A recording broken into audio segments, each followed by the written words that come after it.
What's going on, everybody? Welcome back to another episode of Bischoff and Brown right here on the Detroit Lions podcast.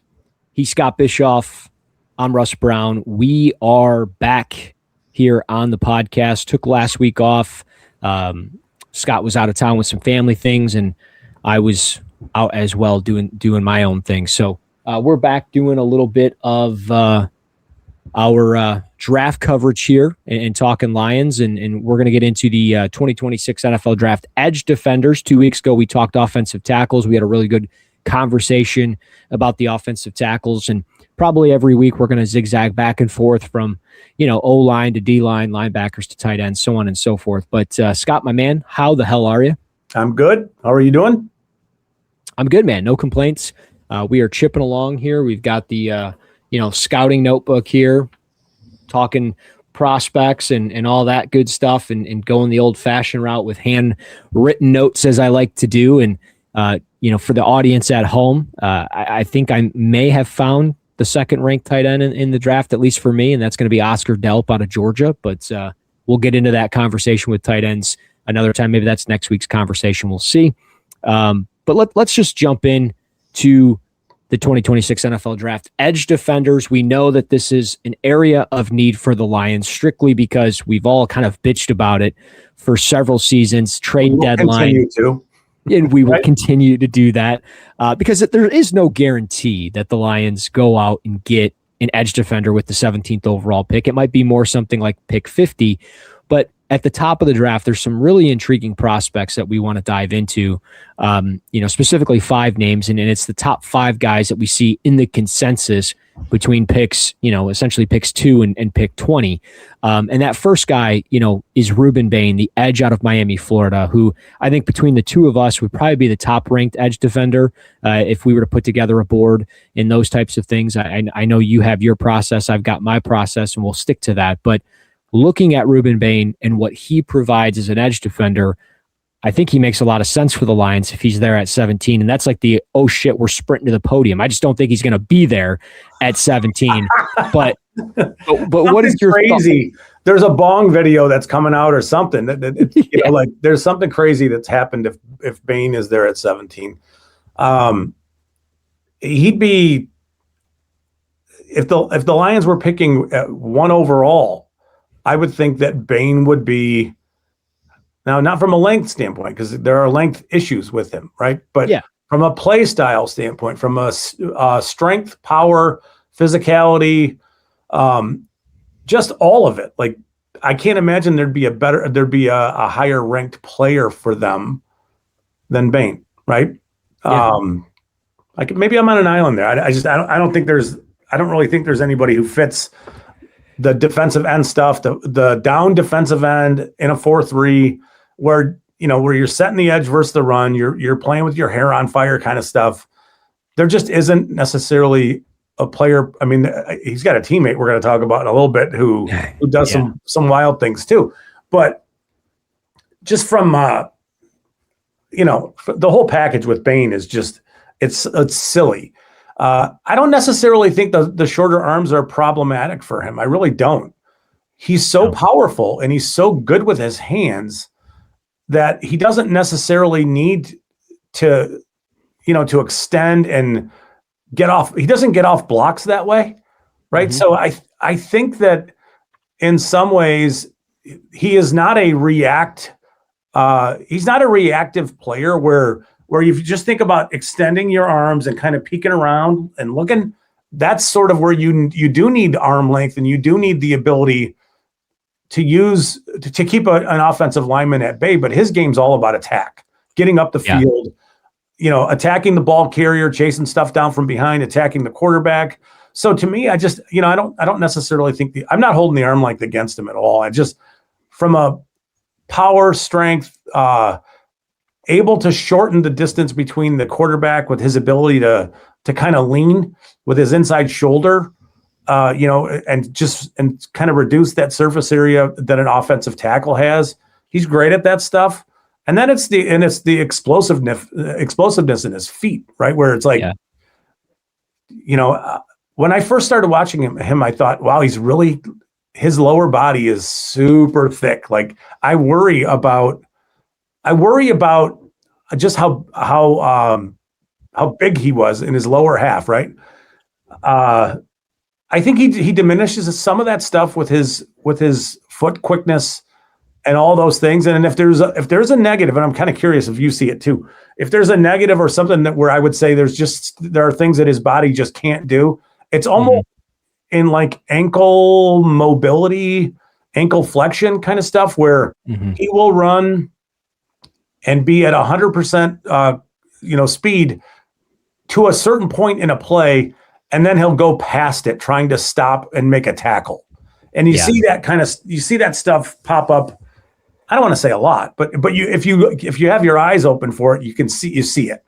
And I think there are like what I guess we would call that bend. We would call that, maybe flattening to the whatever you want to call it. I think his body is physically unable to bend at those really sharp corners like you need to finish plays. But from a disruptive, he's everything you want. 100%. He's a guy that, when I first started watching him, I was like, something is off. I'm not seeing something here. What is going on? I felt like he was very lethargic with the way he moves, and he's a long stride athlete, but with such a thick lower half, it kind of looks awkward. But the more you watch, the more you just fall in love with the physicality that he plays with, the power, the speed to power that he has, the fact that he does go 100 miles an hour. And I think you probably talked me off the ledge a little bit on this, where it was like, hey, he is going 100 miles an hour. And by the time he gets to, at a certain point in the game, it's not that he runs out of gas, but just the gas in the tank starts to kind of shorten up a little bit, and the fuel starts to burn a little bit less. So I think he's a fascinating player, and I think teams are going to definitely knock him for the arm length, no doubt about it. I mean, Dane Brugler from The Athletic has come out and said it. Scouts have second round grades on him. I don't know how truthful or accurate that is, but it only takes one team. And if there are teams that have second round grades on him, there are not many first round graded players in this class. 100%. And right? There's already not that many first round. There's already not that many first round caliber players already in this draft. You know what I'm saying? So yeah, I think it's one of those scenarios where, like, he's not a first round player. Don't tell me David Bailey's a first round player. Don't tell me, Cashious Howell's a first round player, so on and so forth. And yeah. And I get what you're saying. I don't know that there's a ton of value in hearing that player X has a second round grade when we don't know what he is relatively speaking to others. Right. They might all have second round grades. Well, there are going to be 32 first round picks. Yeah. Right. So somebody's got to get picked. And I just think comparing him to the other edge prospects, he's in a class above the rest of them. Yep.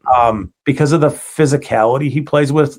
And I think if we know anything from the last several years of making mistakes on players and, hitting on players and missing all these things, it's that physical. To me, it's the physicality translates better than speed and quickness. To me, it does.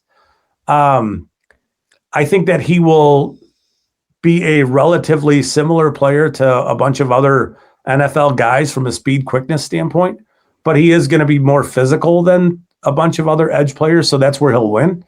Yeah. You can't say that for all the guys in this class, though. You just can't.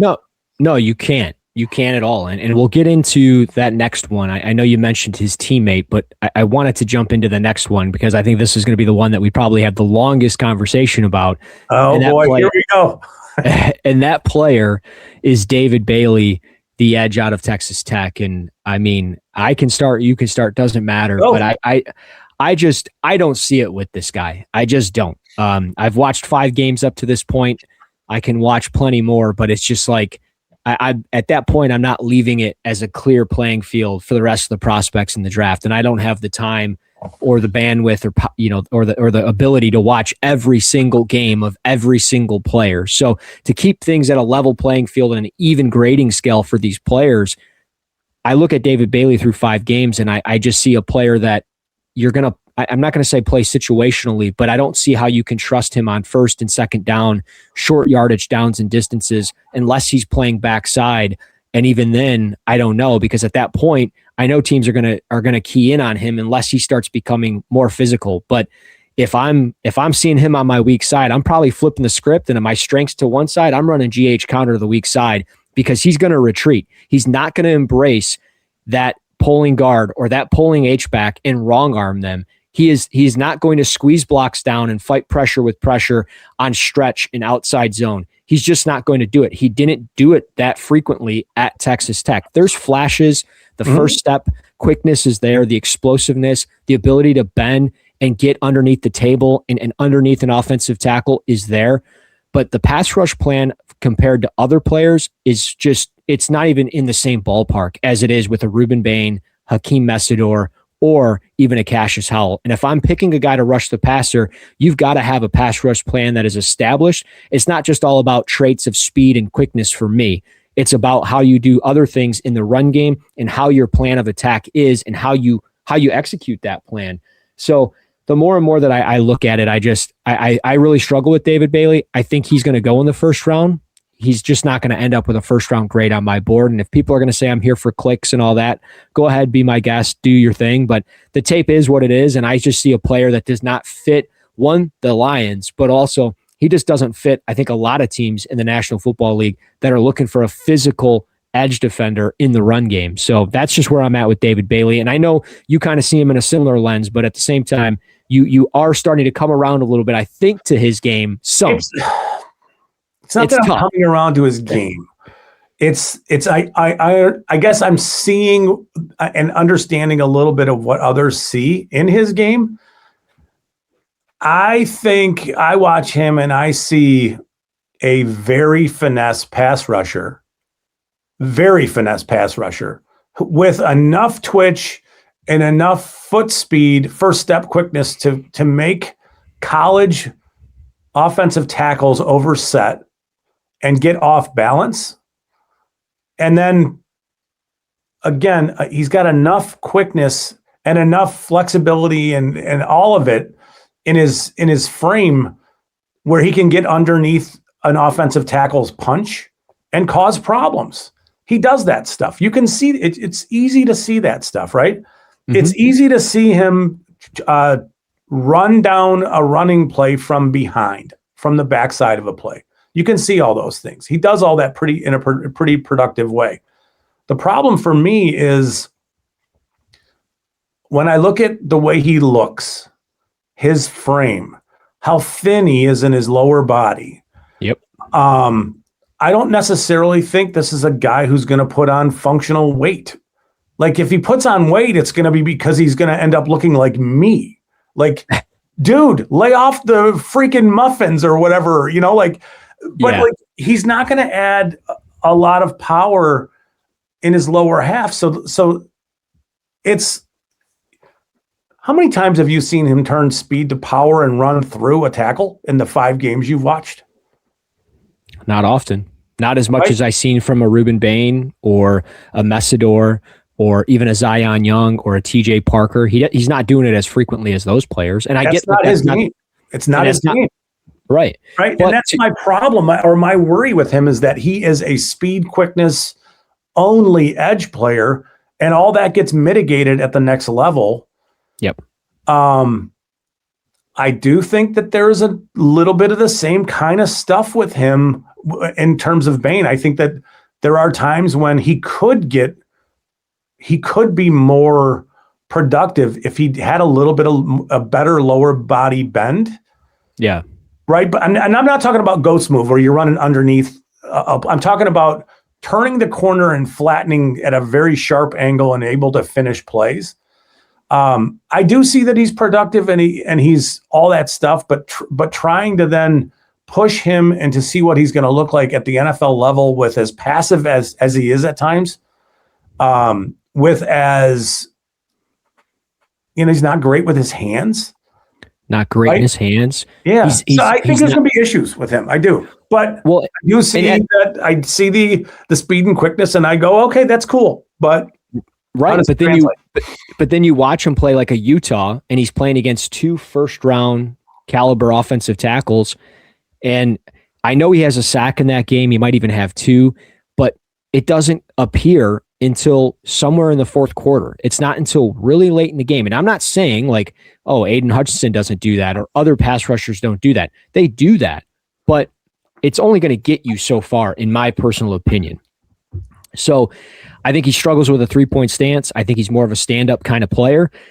100%. There was, just so everybody knows, you and I watched a game of his together, and there's a snap on the edge, on the end where he's in a 3-point stance, and he comes out of the stance, and it's almost like he's so awkward coming out of a 3-point stance that he almost falls on his face. And we both were like, he's going to fall on his face on this rep. Like, and he did.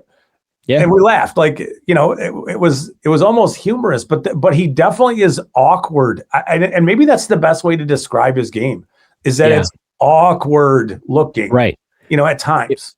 And the thing I'll end it with here is people are looking at him off the team website at Texas Tech, where he's listed at 6'3", 250. If he goes to the combine and he's, let's say, 6'1.5", 240, 245, with, let's say, 32 and a quarter-inch arms, we're talking about a completely different player. We just are. And the way that we look at Ruben Bane with arm length, or any of these other guys with their height and weight, like Cashious Howell, who we can get into here in a minute. Yeah. Any of these other guys, we're putting a microscope, we're putting them under the microscope and judging them. We can't give David Bailey just a pass because of some explosive plays and highlights. You got to look at the grand scheme of it. And I'm hoping he checks in at 6'4", 245, 250, 260, but I don't see it. I just don't see it. I don't either. You know, I think that for everybody listening, so Bane fits the Lions. Bailey does not. Bailey is a stand-up outside linebacker in a 3-4 odd man system. Like, you know what I mean? Like, he cannot be a player who you're going to ask to put his hand in the dirt and set the edge against the run. It's just not his game. He needs to be out of a 2-point stance, looking at the ball, looking at the quarterback, and just getting off the ball as quick as he can, which is definitely, it's not out of a 3-point stance with him. So I'm not sure that if you're looking solely for the Lions, I don't even know I would consider him if you're a Lions fan. I don't know that the Lions will. Yeah, I don't know. And in my mock 1.0, I really struggled on putting him somewhere in the first round. I put him at Washington at 7, but I don't know. I see stuff where he's listed as people's like top 3 player, number 1 player, number 2 player, and I just can't get to that point. And I'm not going to knock anybody for their process, but I just can't get to that point. But one player I think we can both get on and get, behind as far as what he's going to be at. Whoa. Pause. That's Hakeem Messedor. Yeah. Hakeem Messedor, the edge out of Miami. We started watching his tape, and man, I don't know how you look at, like, how do you watch his tape and just go, no, he's not for me. Like, he is for everybody in this league. I don't care about age. I don't care about really anything. He has maybe the best pass rush plan of any pass rusher in this draft, and he is going to be an older prospect. He's 24, going to be 25 here in a few weeks. But there's so much to like with his game. The floor is yours because you were all about him much before I was. Well, okay. He's going to be 25. He missed mostly the entire 23 season with a foot injury. In the summer of 2024, he had Adidas make cleats for him. They did a bunch of scans and a bunch of medical stuff to determine what kind of, whatever the function of his foot is and the makeup of his foot is, it just wasn't working with whatever he was wearing before this. He's been pretty productive for 2 years, but again, he's an older player. I'm going to say he started, was it West Virginia where he was before he went to Miami? I think it was. Yeah. I hope I'm not making that up. No, you're right. Could be. So the thing that stood out to me immediately when I watched him was what he looked like when Miami let him play inside as a 3 between the tackle and the guard. And there are moments where it's just like the guard has no chance to touch him. Like, he's not even touching him. And there are some plays where he's so understanding of what it is that an offensive lineman is trying to do to get their hands on him, that he'll turn his body in a really weird way. Like he'll turn his shoulders the wrong way in order to not allow a guard to get their hands on him. And then he just bends and flattens and makes a play. And it's like, it's really impressive, and then you see him twitched up. To me, I see a pretty twitched up edge guy who can play, who has enough power to play both outside and inside.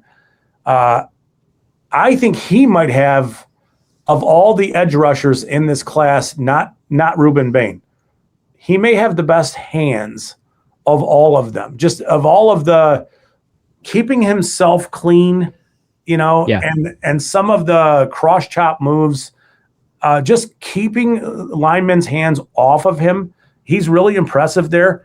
He has silly ability to run underneath linemen, the ghost move kind of stuff, where it's just like, he forces them to bend at the waist. They don't play power with that. Like when they do that, and then they whiff, and then he just runs underneath them. And we see it over and over and over.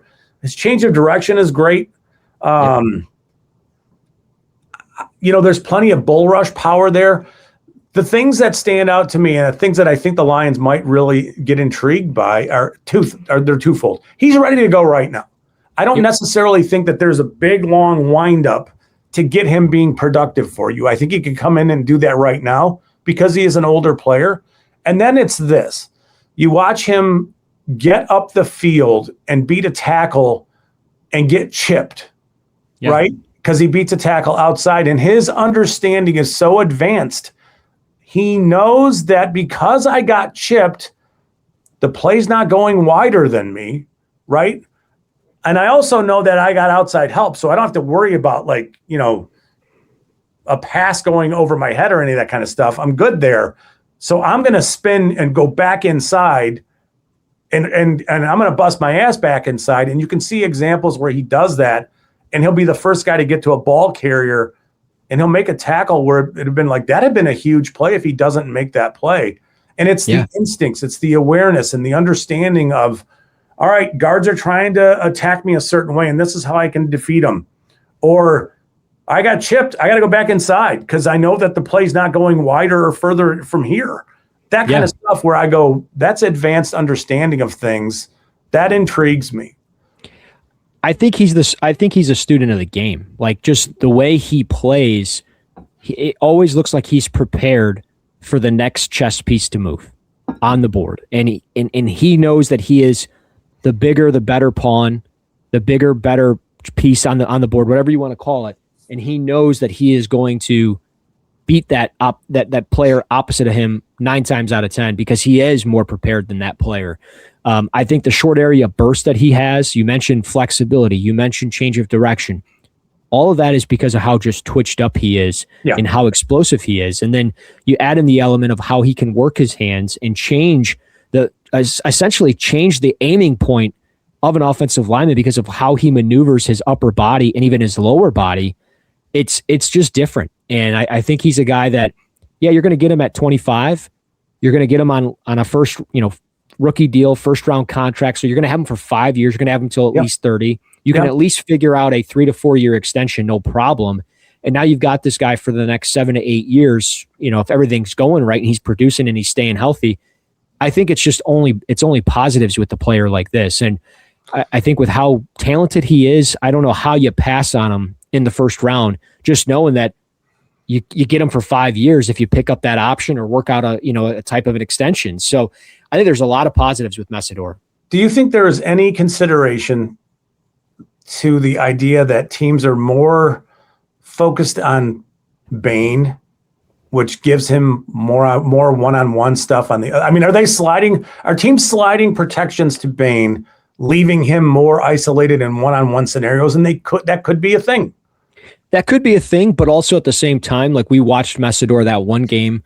I can't remember which game it was, but there was a lot of times that he was aligned in that 4-eye rushing inside. Ohio State it was. And he won those battles too. So I think, no matter what, you put him in a place like Detroit and he's running opposite of Aiden Hutchinson. I mean, it's money. That's money. And I don't know where that landing spot's going to be for him, but if he was the guy at 17, I would be perfectly okay with it. I know you would be as well. I would too. I don't, again, this is pre-combine stuff. He's listed at 6'3" and 260. Yeah. So let's say he's 6'2.5" and 255.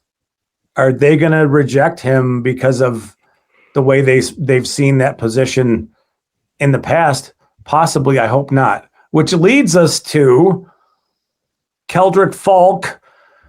Go. What do we do? Yeah, I don't know what we do. I got to wash my hands with this one.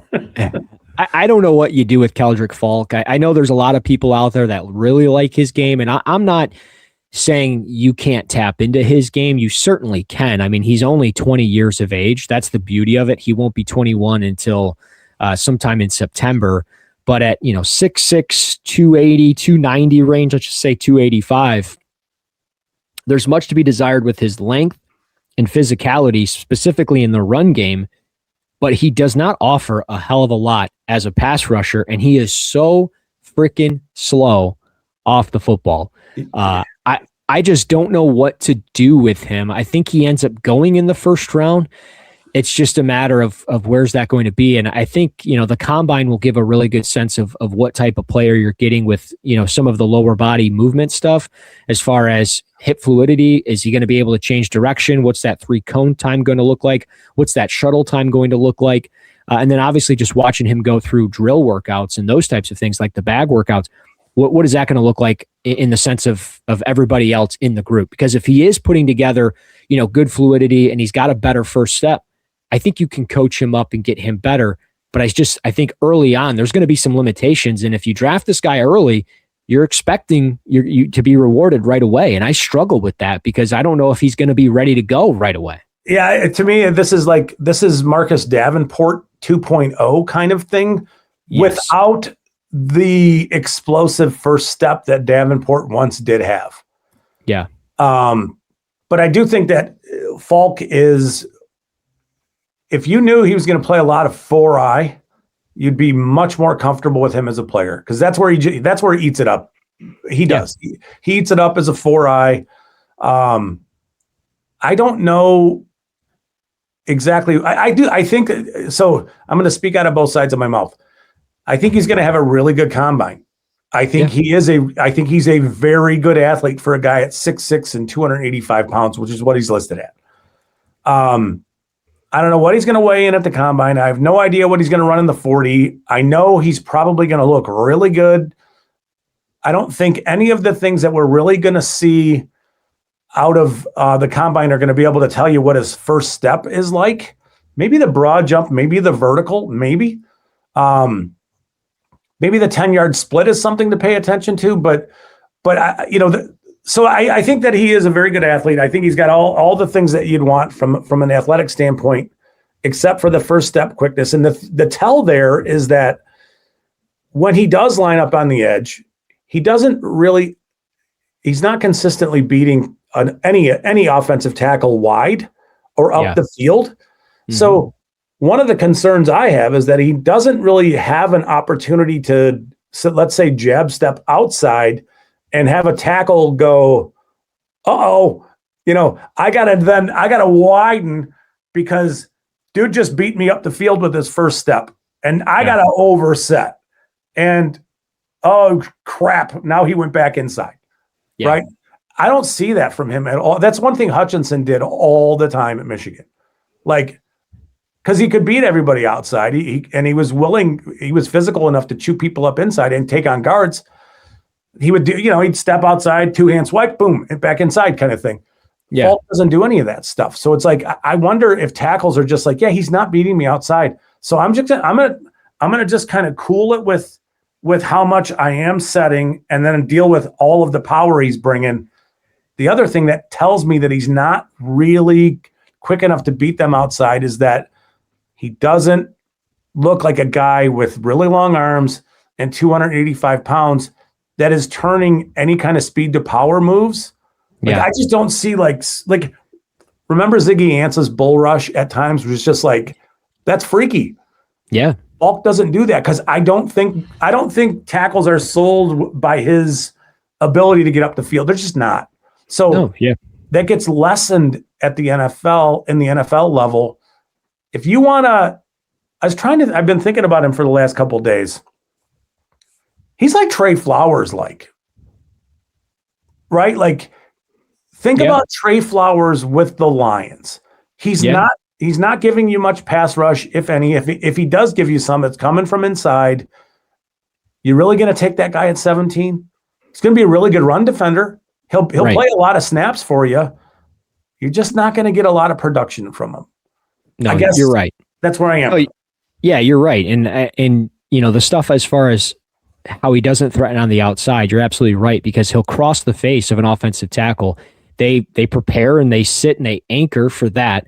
And then the moment he crosses face, because he lacks that quickness or explosiveness, I should say, crossing the face and kind of changing gears, they just kind of wash him down. And that's the end of it. So I think, you're bringing them in to feed the run game and help eat that up. But you got to have a coaching staff defensively that's willing to put in the time and the effort, potentially on a first round pick, to make sure that he is going to develop as a pass rusher. Because if not, good luck trying to explain that one in a couple of years. You know what I mean? Like, that's for sure. And just to be able to describe it a little differently, it's almost like a wide receiver who is a build-up guy only, right? Where you'd say, all right, if you get him on the move, his speed, and say, if he's running the 40, his speed over the last 30 yards is great. Yeah. It's his first step, and his explosiveness is lacking. I don't want anybody to think that he's not going to run a super fast 40, because he is. But that's not all that relevant to what we're talking about. We're talking about first step quickness, twitchiness, all that stuff. The things that make tackles go, oh shit, he doesn't have it. He just doesn't have it. But he is 6'6" and 285 pounds. And in his defense, I thought the same thing about like Mykal Williams last year. I didn't think he was like overly explosive. He went 11th to the 49ers. Faulk could go in a similar place. He might be a top 10 player. Somebody might see all that length and power and all that stuff. And teams love that stuff, No, they absolutely do. I mean, and you look at like Dallas, for example, at 12. If the board kind of falls apart for them, where like Sonny Styles and Caleb Downs is gone, they might end up falling in love with Kendrick Faulk, because, hey, they've got Leonard Williams. You might get, a little bit of one-on-one situations for Faulk against a tackle. If you can tap into some of the potential, it's all good things, from there. So I think he's going to be really interesting, but I'm with you as far as, I don't know if he makes a lot of sense at 17. I wouldn't be upset. I just wouldn't be overly thrilled if that was the case. That is the perfect way to put it. Like, I would be, very meh. And it would depend on who's on the board, right? Like if Ruben Bane is there and they go Faulk, I'd be like, what in the world's going on? I'd be like, what the Faulk? But at the same time, it's like, if those guys are gone and this is their best player available, I can kind of get behind it and understand it. But one player that I think we can both agree on, as we shift gears towards the last player we want to talk about, Cashious Howell, edge rusher out of Texas A&M. This guy is just unfreaking believable. He is everything that you want out of just a pure pass rusher. What I thought I was getting myself into in watching David Bailey, I thought what I saw from Cashious Howell was what I was getting with Bailey, and it's the complete opposite. Howell is just a man on a mission. He is a pit bull, just foaming at the mouth to go out and hit somebody. And he looks the part. He plays the part. He's got the shorter arms. He's going to be more of like a stand-up backer, stand-up edge rusher that maybe plays even a little off-ball at times, because he's shown that he can kind of spot drop and get into zones and things like that. But I look at him, and I've tweeted this out, and I'll turn it over to you, but I tweeted this out when I got done watching his tape, and I posted a couple clips, and the explosiveness, the bend, and the just motor of how he plays reminds me very similar to Jalen Walker from last year. Not necessarily saying he's the same player, but it's like a shell of that. And it's just like, that's who I think he wants to be. Maybe he'll get there, but I think he's better. I think he's got better. He's got a better pass rush bag than Walker had. That thing is unlimited. It is an unlimited bag. I mean, it probably goes Messedor and then Ruben Bane or Cashious Howell as far as pass rush plan. And maybe Bane's in his own category if we want to do that. But like the way that those three guys work their hands, it is teach tape for pass rushers because you get a wide range of different skill sets because of the different sizes that they have and their different skill sets. But I love Cashious Howell. If Detroit, and I keep saying I'm going to turn it over to you.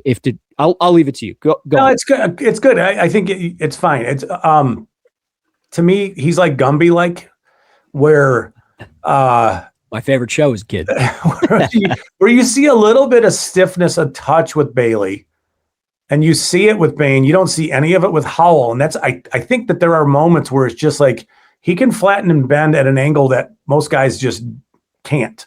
And then you tap into, all right, look at his hand usage and the way he's just, it's just like, to me, Howell's got a little more physicality in his pass rush arsenal than Bailey does. He's willing to take on half man and soften the surface with the point of his shoulder, with his hands, all that stuff. He can do all those things. And then he can turn on such a sharp point. It's like he turns on a dime and he's carrying all his momentum with him. So it's not like he's slowing down to turn. He closes on the quarterback in a flash. There are so many highlight splash plays where you go, geez, what do you do with that guy? Yeah. The problem is I think he's going to come in small. He's got very short arms. And it's another scenario where I do think he is going to be a stand-up outside linebacker in a 3-4 that gives a team some pass rush versatility, probably needs to play in situational pass rush downs, not only because he can do other things, but, I don't think he's a player you'd say, hey, you're going to be responsible for handling the edge here against the run for us all the time. Yeah. Maybe we'll talk about two more real quick, but I think Howell to me is his pass rush stuff is awesome and it's fun to watch. I just can't see the Lions after what they've passed on year over year, especially Ezeraku last year. He had great hands, all the length you could possibly want. He was almost 250 pounds. Yeah, he was 6'2.5", but still. And they passed on him. Okay. Go on. Oh, go. No, I was just going to say the only thing that I can think of with Cashious Howell and the Lions and how it makes sense is if the Lions decided this offseason, they sat in a room, they go over, how do we get better on offense? How do we get better on defense? And getting back to the roots on offense, hire Andrew Petzing, get the run game going, all those things. You go on defense, how can we get better? How can we get different? You look at what happened in the Super Bowl. You look at what happened during the playoffs, the way teams attack with pressure, different blitzes, different variations. Living and dying with these 4-man fronts, this 4-3 defense where you've got two backers set to hit the market, you've kind of got an opportunity to hit the reset button defensively and get away from the cover 1 man coverage, cover 3 zone coverage that you like to run all of the time. You can now add variance to your defense. And as I've said throughout portions of the offseason so far on this show and other shows on the Detroit Lions podcast, get yourself some weapons. Get weapons on defense, and Howell would be a weapon. That's the only way I can think it makes sense. He does not fit them traditionally of what we've seen under this regime, and you're absolutely right there. I would love if they did that. if they wanted to show we're serious about getting after the quarterback and doing things differently, this would be the guy. But if it's not, and I guess that's the other thing too, if you pass on him at 17, there's a chance he goes at 18 to Minnesota because Brian Flores would be licking his chops at getting a guy like this and putting him in there with the guys that they currently have with Dallas Turner and Jonathan Grenard and those types of things. And I think the thing, if he gets all the way down to, let's say 32 to Seattle, how do they not? How do you not add that to Mike McDonald's arsenal of blitzes and line stunts and things like that? So I just think there's too many variables for him as a pass rusher, and there's just too many good things there to just pass on him. Not saying specifically for the Lions, just draft talk in general. And then just from a run game standpoint, you're absolutely right. He's going to get washed. He's going to have plays where he looks all out of sorts because he's given up too much of his chest and he can't create separation.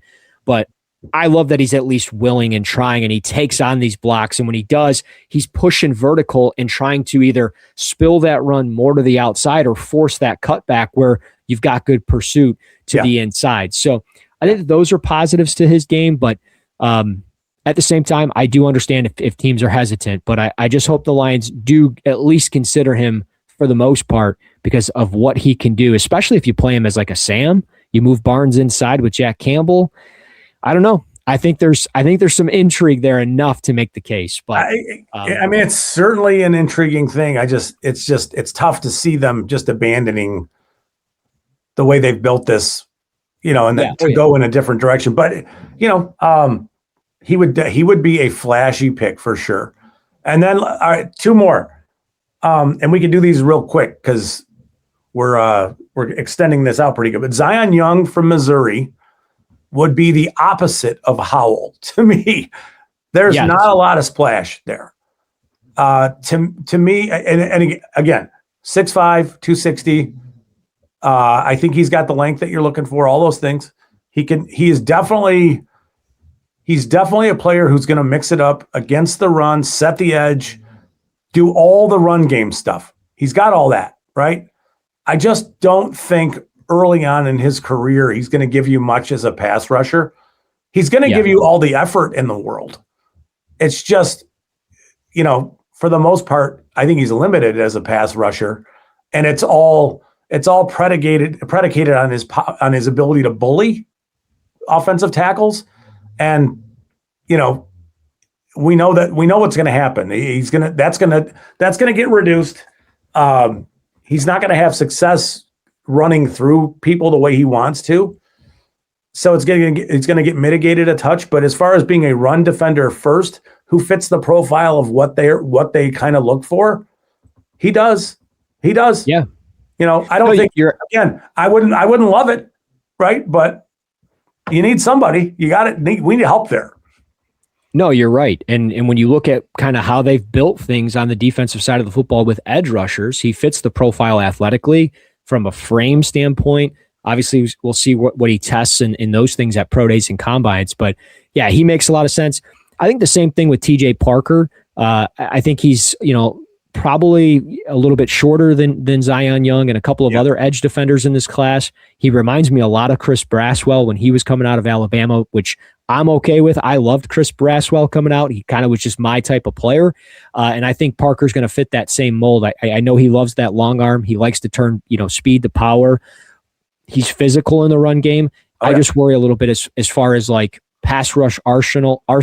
How advanced is that going to be in the NFL as far as timing and speed? Because there are times where he doesn't hit things fast enough, and that's when it's just a step too late. So if he can get a little bit faster on that, he can be another player as well that could be an option at 17. And we can dive into those guys maybe a little bit more in depth next week or down the line. But a really good conversation as far as edge defenders go. I think we could be, as we've always said, we could be here for hours upon hours talking these players. But that's at least 5 guys in depth where we feel very comfortable with this edge defender class from the top. Looking at some other guys, as we mentioned, with Zion Young and TJ Parker. We'll get into more next week as far as maybe edge defenders or another position group. We'll see. But you got anything else to add? No, I'm good. We're good. Okay. I'm with you. You guys, of course, can rate, review, and subscribe to the Detroit Lions podcast on YouTube, Apple Podcasts, Spotify, and all other podcast platforms. And, of course, you can find us on Twitter or X at Russ NFL Draft and Bischoff_Scott. He's Scott Bischoff. I'm Russ Brown. This has been Bischoff and Brown right here on the Detroit Lions podcast.